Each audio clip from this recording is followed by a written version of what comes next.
আসসালামু আলাইকুম everyone, welcome back to my channel palatable feast. চলছে পবিত্র মাহে রমজান। সারাদিন রোজা রাখার পর ইফতারে অনেকেই তেলে ভাজা ইফতার পছন্দ করেন।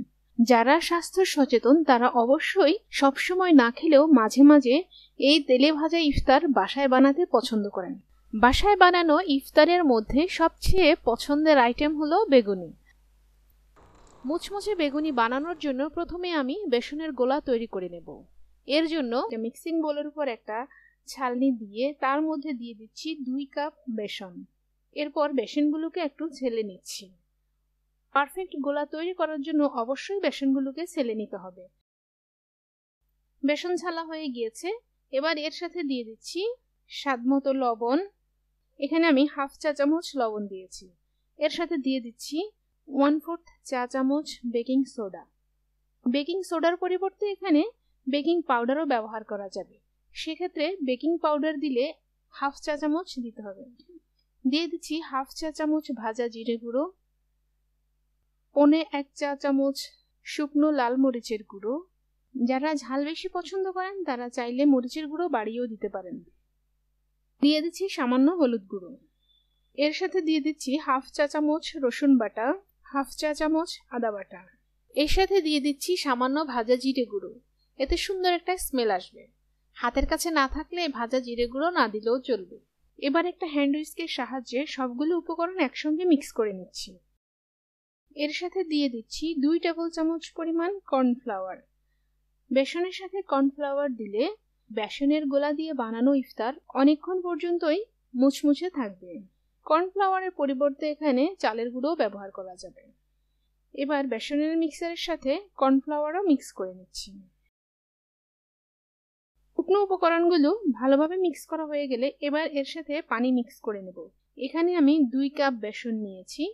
যেই কাপের পরিমাণে বেসন নিয়েছি সেই কাপে 1 কাপ পানি নিয়ে মিক্স করে নেব। প্রথমে অল্প অল্প করে পানি দিয়ে মিক্স করে নিচ্ছি।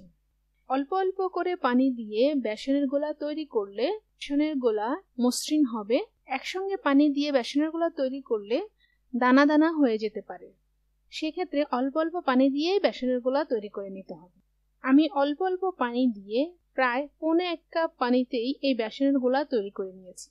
বেসনের গোলার পারফেক্ট ঘনত্ব কতটুকু হবে তা আপনাদেরকে দেখিয়ে দিচ্ছি। 1 কাপের থেকে সামান্য একটু কম পানি বাকি আছে, এইটুকুর আর প্রয়োজন হবে না। শেষে এর সাথে দিয়ে দিচ্ছি 1 টেবিল চামচ পরিমাণ গরম তেল। গরম তেল দিয়ে মিক্স করে নিচ্ছি। এই বেসনের গোলার সাথে গরম তেল দিলে ক্রিসপিনেস অনেকক্ষণ পর্যন্ত থাকবে। বাস, রেডি হয়ে গেল পারফেক্ট বেসনের গোলা। এবার বেগুনি বানানোর জন্য বেগুন রেডি করে নিচ্ছি। একটা লম্বা বেগুনকে আমি 3 টুকরো করে নিয়েছি সমান সাইজ করে। পরিষ্কার পানিতে ধুয়ে পানি ঝরিয়ে নিয়েছি। বেগুনি বানানোর জন্য বেগুনের টুকরোগুলোকে স্লাইস করে নিয়েছি। সুন্দর এবং পারফেক্ট বেগুনি বানানোর জন্য বেগুনের এই স্লাইসগুলোকে বেশি পাতলাও করা যাবে না, বেশি ভারীও করা যাবে না। বেগুনের এই স্লাইসগুলো বেশি পাতলা করলে বেসনের ভিতর খুঁজে পাওয়া যাবে না। আবার স্লাইসগুলো বেশি ভারী হলে তেলে সিদ্ধ হবে না। কাটার পরে স্লাইসগুলো আর ধোয়া যাবে না। এবার আমি এই বেগুনের স্লাইসগুলোতে স্বাদমতো লবণ দিয়ে দিচ্ছি। এখানে আমি হাফ চা চামচের চেয়ে একটু কম পরিমাণে লবণ দিয়ে দিচ্ছি। আর দিয়ে দিচ্ছি হাফ চা চামচ পরিমাণ শুকনো লাল মরিচের গুঁড়ো। এবার বেগুনের স্লাইসগুলোতে লবণ এবং মরিচ ভালোভাবে মিক্স করে নিচ্ছি।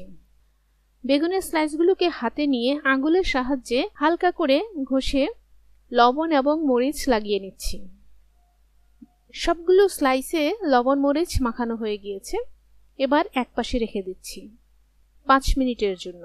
5 মিনিট পর চুলায় একটা ফ্রাইং প্যানে ডুবো তেলে ভাজার জন্য পর্যাপ্ত পরিমাণে তেল দিয়ে গরম হলে একটা স্লাইস বেগুনের 2 পাশে বেসনের ব্যাটার লাগিয়ে নিচ্ছি। এখানে একটা টিপস বলে রাখি, বেগুনের 2 পাশে বেসন লাগানোর পর এক্সট্রা বেসনের ব্যাটার সরে যাওয়া পর্যন্ত অপেক্ষা করে তারপর বেগুনের স্লাইস তেলের মধ্যে দিতে হবে। এতে তেলে দেওয়ার পর বেগুনের সুন্দর থাকবে। এভাবে কয়েকটা স্লাইসে ব্যাটার লাগিয়ে তেলে দিয়ে দিয়েছি। তেল ভালোভাবে গরম হলে ব্যাটার লাগিয়ে বেগুনের স্লাইসগুলো দিয়ে দেব। স্লাইসগুলো দেওয়ার পর চুলার আঁচ কমিয়ে একটা কাঁটা চামচের সাহায্যে এক পাশ উল্টে দিচ্ছি। এইভাবে দুই পাশে বেসনের কালার চেঞ্জ হলে, পছন্দমতো কালার আসলে তেল থেকে তুলে নেব। দুই পাশে পছন্দমতো কালার আনার জন্য চুলার আঁচ একটু কমিয়ে সময় নিয়ে বেগুনিগুলো ভেজে নিতে হবে, তা না হলে উপরের অংশ কালো হয়ে যাবে, ভিতরের বেগুন কাঁচা থেকে যাবে। দুপাশ যখন পছন্দমতো কালার আসবে তখন তেল থেকে তুলে একটা কিচেন টিস্যুতে নিয়ে নেব। এইভাবে সবগুলো বেগুনি ভেজে নেব।